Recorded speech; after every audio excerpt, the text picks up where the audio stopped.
नमस्कार, स्वागत है आपका बिहार समाचार में। बिहार में भारी बारिश को लेकर खतरनाक अलर्ट जारी कर दिया गया है। तो वहीं बिहार सरकार ने बिहार के किसानों, मजदूरों और जनता के लिए कई बड़े ऐलान कर दिए हैं। बिहार में कई नियम लागू कर दिए गए। तो वहीं शिक्षक अभ्यर्थियों ने सरकार को कड़ी चुनौती दे दी है। बिहार में बड़ा बवाल शुरू हो गया है। साथ ही बिहार के कई जिलों में बाढ़ का खतरा मंडराने लगा। तो आज की बिहार की बड़ी और काम की खबरों पर बात करेंगे। इससे पहले आपसे एक छोटी सी अनुरोध है, कृपया वीडियो को एक प्यारा सा लाइक अवश्य कर दीजिएगा। आपका लाइक करना ही हमारी मेहनत का फल होता है।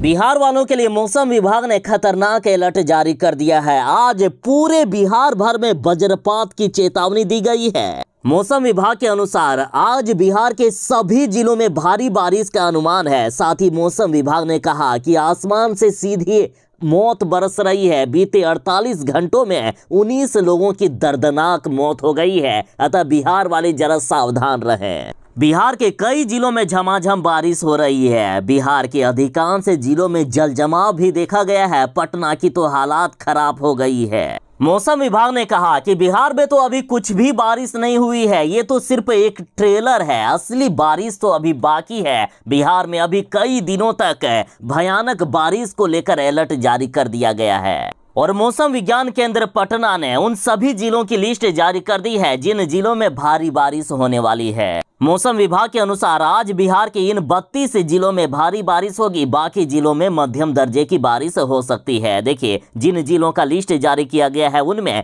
पटना, जहानाबाद, गया, नालंदा, शेखपुरा, नवादा, पूर्वी चंपारण, पश्चिमी चंपारण, सिवान, गोपालगंज, सीतामढ़ी, मधुबनी, मुजफ्फरपुर, दरभंगा, वैशाली, शिवहर, समस्तीपुर, सुपौल, अररिया, मधेपुरा, सहरसा, पूर्णिया, कटिहार समेत अन्य कई जिले शामिल हैं।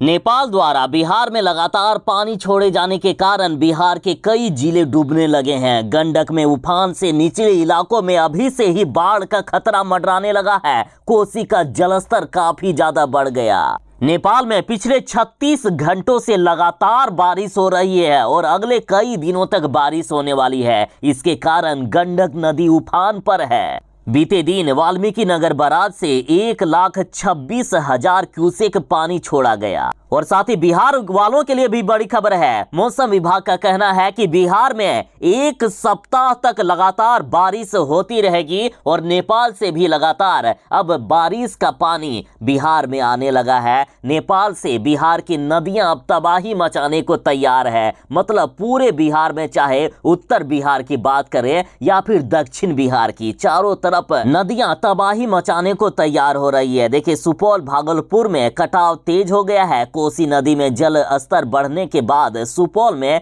किशनगंज के मोजहा पंचायत के 5 घर नदी में विलीन हो गए। कोसी प्रभावित क्षेत्र के 400 एकड़ में लहलहाती फसल भी डूब चुकी है। सड़क पर भी पानी चढ़ गया है। 1 दर्जन से भी अधिक परिवार के घर कभी भी नदी में समा सकते हैं। भागलपुर के खरीक प्रखंड में भी भीषण कटाव हो रहा है। लगातार हो रही बारिश के कारण बिहार के इन जिलों में बाढ़ का खतरा मंडराने लगा है। और ये जिले हैं पटना, वैशाली, मुजफ्फरपुर, दरभंगा, खगड़िया, सहरसा, भागलपुर, सारण, कटिहार, मुंगेर, पूर्वी चंपारण, गोपालगंज, मधेपुरा, समस्तीपुर। बिहार में नीतीश कुमार का राज है। नीतीश कुमार के राज में यदि नौकरी मांगोगे तो मिलेगा लाठी। ये लाठी डंडे वाली सरकार है जो किसी को भी नहीं छोड़ती है। देखिए, हमारे देश में शिक्षकों को गुरु का दर्जा मिला हुआ है, लेकिन यहाँ गुरुओं को, बिहार में गुरुओं को लाठी डंडे से पीटा जाता है। और गुरु पूर्णिमा के एक दिन पहले नीतीश कुमार की सरकार ने शिक्षक अभ्यर्थियों को सड़क पर दौड़ा दौड़ा कर पीटने का काम किया। 42 अभ्यर्थियों को पुलिस ने हिरासत में ले लिया। एक अभ्यर्थी के कंधे की हड्डी टूट गई है लाठीचार्ज में। दरअसल बिहार सरकार ने शिक्षक अभ्यर्थियों को और बिहार के युवाओं को धोखा देने का काम किया है। ये वही सरकार है जो ये कह के वोट मांग ली है कि हम बिहार में डोमिसाइल पॉलिसी लागू करेंगे। खास करके तेजस्वी यादव ने ये कहा कि हर एक सरकारी नौकरी में हम 85% पद बिहार के युवाओं के लिए आरक्षित कर देंगे। और ये कह के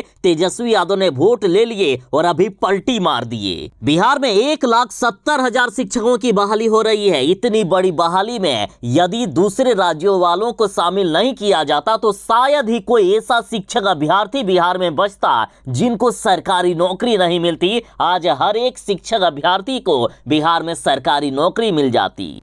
पहले डायरेक्ट बहाली होती थी शिक्षकों की, लेकिन इस बार बीपीएससी के द्वारा बहाली करने का फैसला किया, जिसे भी कई शिक्षक अभ्यर्थियों ने स्वीकार किया। लेकिन इस सरकार ने कुछ ऐसा कांड कर दिया ना, जिसने पूरे युवाओं का भविष्य बर्बाद करके रख दिया है। बिहार के नौजवानों का भविष्य बर्बाद कर दिया।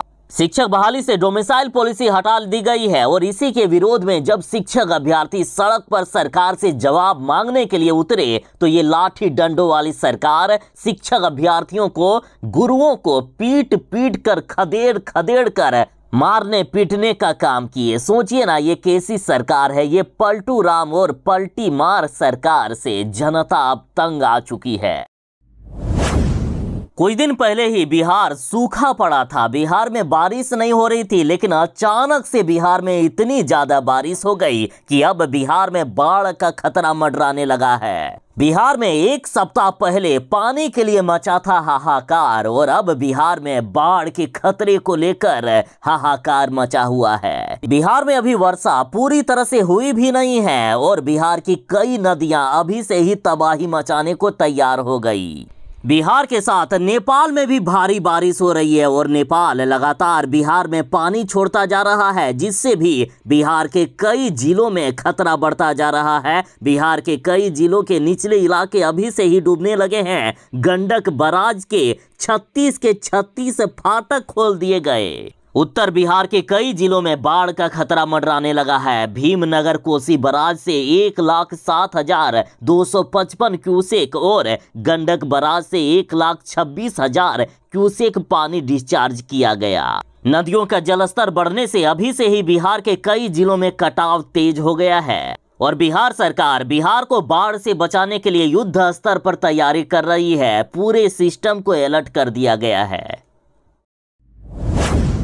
अब चुनाव का समय आ रहा है और विरोधी पार्टी वाले जानते हैं कि हम में से कोई भी ऐसा पार्टी नहीं है जो अकेले मोदी जी से लड़ सके और इनसे जीत सके, क्योंकि कई बार इन लोगों ने कोशिश करके देख लिए और अंत में हार मानकर सभी विपक्षी पार्टियां इस बार एकजुट होकर मोदी के खिलाफ चुनाव लड़ेंगे। और जैसा कि शेर हमेशा अकेला चलता है, शेर अकेला होते हुए भी सभी पर भारी पड़ता है, सभी शेर से डरते हैं, शेर राजा होता है। उसी तरह मोदी जी से सभी विपक्षी पार्टियां डरी हुई है और सभी इस बार एकजुट होकर मोदी को हराने की रणनीति बना रहे हैं। तो इधर पीएम मोदी ने भी कह दिया कि झूठी गारंटी देने वालों से रहें सावधान। पीएम मोदी ने कहा कि देश में अभी तक किसी ने किसी गरीब को 5 लाख रुपए तक के मुफ्त इलाज की गारंटी नहीं दी थी। ये मोदी ही है जो गरीबों को अस्पताल में 5 लाख रुपए तक का मुफ्त इलाज की गारंटी दे रहा है।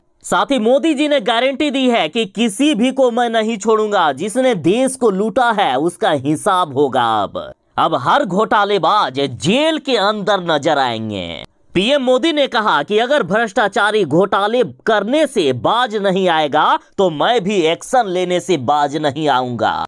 पीएम मोदी ने कांग्रेस समेत विपक्षी दलों पर हमलावर होते हुए कहा कि ये दल असल में भ्रष्टाचार और घोटाले की गारंटी दे रहा है, लेकिन अब मोदी भी एक गारंटी दे रहा है कि मेरी गारंटी ये है कि हर घोटालेबाज पर कार्रवाई की गारंटी, हर चोर लुटेरे पर कार्रवाई की गारंटी। मोदी ने कहा कि आज जब कानून का डंडा इन पर चल रहा है, जेल की सलाखें इनको दिख रही है, तब ये जुगलबंदी कर रहे हैं ताकि ये जेल जाने से बच सके। लेकिन मोदी भी गारंटी देता है कि हर घोटालेबाज पर कार्रवाई होगी, हर घोटालेबाज, हर चोर अब जेल के अंदर नजर आएंगे। मोदी ने कहा कि आज हम देख रहे हैं कि जो जमानत पर चल रहे हैं, जो घोटाले के आरोपी हैं, जिस पर भ्रष्टाचार का आरोप है, जो लोग सजा काटकर आज बाहर आए हैं, वे लोग आपस में मिल रहे हैं ताकि ये लोग जेल जाने से बच सके। लेकिन इनकी कोशिश नहीं कामयाब होगी। मैं गारंटी देता हूं कि सभी भ्रष्टाचारी जेल में होंगे। मोदी जी ने यहां तक कहा कि विपक्षी दलों ने किया है 20 लाख करोड़ से भी ज्यादा का घोटाला, अब सभी का हिसाब होगा। आखिर मौसम विभाग को कैसे पता चल जाता है कि कब वज्रपात होने वाली है, किस जिले में वज्रपात होने वाली है और कौन से समय में बारिश यदि आने वाली है तो कौन से जिले में कौन से समय में बारिश आने वाली है? तो हैरान मत होइए, अब आपको भी ये सारी जानकारी पहले से पता होगी और आपका मोबाइल फोन ये सारी जानकारी देगा। दरअसल बिहार सरकार ने एक अति एडवांस ऐप विकसित कर लिया है। ऐप का नाम है इंद्रवज्र ऐप। इंद्रवज्र ऐप के द्वारा आपको 40 से 45 मिनट पहले ही अलार्म टोन के साथ आपके मोबाइल पर जानकारी दे दी जाएगी कि इस जगह पर वज्रपात होने वाला है, जिससे आप सावधान हो सकते हैं। या इस तरह से समझा जा सकता है, भगवान इंद्र के पास है उनका वज्र। जब वे अपना वज्र चलाने की सोचेंगे तो उनके सोचने से 40 से 45 मिनट पहले आपके मोबाइल पर भी इंद्र वज्र नाम का जो एप्लीकेशन है वो आपको जानकारी दे देगा। तो इसके लिए आपको अपने मोबाइल के गूगल प्ले स्टोर पर जाना है, वहां आपको इंद्रवज्र ऐप टाइप करना है। आपके सामने इंद्रवज्र ऐप का एप्लीकेशन आ जाएगा, इसे अपने मोबाइल पर इंस्टॉल करें। उसके बाद आपको कुछ स्टेप पूरे करने होंगे, फिर आप अपने मोबाइल पर सारे अलर्ट प्राप्त कर सकते हैं। बिहार वालों के लिए बड़ी खबर है। देखिए, गरीब के बच्चे के लिए 2 छात्रावास पटना में शुरू किया गया है। 100 छात्रों के रहने की हुई है व्यवस्था हर छात्रावास में। देखिए, गर्दनी बाग और अशोक राजपथ में 2 छात्रावासों का डीएम डॉक्टर चंद्रशेखर सिंह ने उद्घाटन किया। ये छात्रावास दिव्यांग और अनाथ अभ्यर्थियों के लिए है। उद्घाटन के बाद डीएम ने कहा कि वैसे बच्चे जो विद्यालय से अभी भी दूर हैं तथा विषम परिस्थिति में रह रहे हैं, उनके लिए नेताजी सुभाष चंद्र बोस आवासीय छात्रावास महत्वपूर्ण है। तो देखिए, आखिर कौन से बच्चे रहेंगे इन छात्रावासों में? तो देखिए, 0 से 18 साल के बच्चों को इसमें रखा जाएगा। जो बच्चे अनाथ हैं उनको रखा जाएगा। भीख मांगने वाले बच्चे, रेलवे प्लेटफॉर्म पर रहने वाले बच्चे, कूड़ा चुनने वाले बच्चे, देह व्यापार से जुड़े परिवार एवं ट्रांसजेंडर समुदाय के बच्चे, घुमंतु परिवार के बच्चे, उग्रवाद प्रभावित क्षेत्र के बच्चे, काम के सिलसिले में पलायन करने वालों के बच्चे, दिव्यांग बच्चे जिसके पास कम से कम 40% का दिव्यांगता प्रमाण पत्र हो। और यदि आपको लगता है कि बिहार सरकार का ये काम वाकई एक नेक काम है तो इसके लिए वीडियो को एक लाइक करके अपना समर्थन दें। बिहार के स्कूलों में पढ़ने वाले बच्चों को A grade, B grade, C grade आदि दिया जाता है, लेकिन अब बिहार में नियम बदल दिया गया है। अब 1 से 8वीं तक के बच्चों को परीक्षा में मिलेगा वृक्ष, पौधा और बीज ग्रेड। देखिए, कक्षा 1 से लेकर 8वीं तक की अर्धवार्षिक हो या फिर वार्षिक परीक्षा, इसके रिजल्ट में ग्रेड ए से लेकर ई तक के शब्द का इस्तेमाल अब नहीं किया जाएगा, जबकि अब ग्रेड में वृक्ष का व्री, पौधा का पौ और बीज का बी आदि शब्द का इस्तेमाल होगा। अगर किसी छात्र को 80 से 100 अंक मिले हो तो उसको वृक्ष ग्रेड मिलेगा, वहीं यदि 50 से 80 के बीच अंक मिले हो तो उसको पौधा ग्रेड मिलेगा। 40 से कम अंक वालों को पौधा ग्रेड मिलेगा। तो इस तरह से बिहार सरकार बच्चों का ध्यान पर्यावरण के प्रति आकर्षित करना चाहते हैं। अब तक रिजल्ट को 5 भागों में डिवाइड किया जाता है, ग्रेड ए से लेकर ई तक, लेकिन अब 5 जगह के रिजल्ट को 3 स्तर पर ही किया जाएगा, यानी वृक्ष, पौधा और बीज, यही 3 ग्रेड दिए जाएंगे।